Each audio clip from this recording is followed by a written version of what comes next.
ඔන්න ඉතින් අද මම මිලදී ගත්තේ අලුත් Apple iPad A16 එක.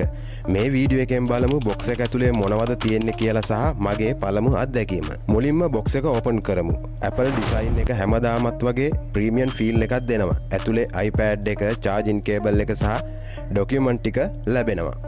iPad A16 එක අතර ගත්තාම හොඳ build quality එකක් දැනෙනවා. ස්ක්‍රීන් එක පැහැදිලිව සහ ලස්සනට පේනවා. social media, YouTube, Facebook, TikTok සහ video editing වලට හොඳ device එකක්. ඉතින් දැන් ඔයාලට තවත් ලස්සනට තාක්ෂණය යොදා ගනිමින් travel video, road trip වගේ vlog ඉදිරියට බලන්න පුළුවන්. මම මේ iPad එක ගත්තේ video editing, Facebook content creation සහ travel content හදන්න. portable නිසා දැන් ඕනම තැනක වැඩ කරගන්න පුළුවන්. අදින් පස්සේ iPad A16 එකත් මගේ travel gadget ගොඩට එකතු වෙනවා. වීඩියෝ එක හොඳ නම් like කරලා මගේ travel page එක follow කරන්නත් අමතක කරන්න එපා. එහෙනම් ගිහින් එන්නම්. ඔයාලට සුබ දවසක්.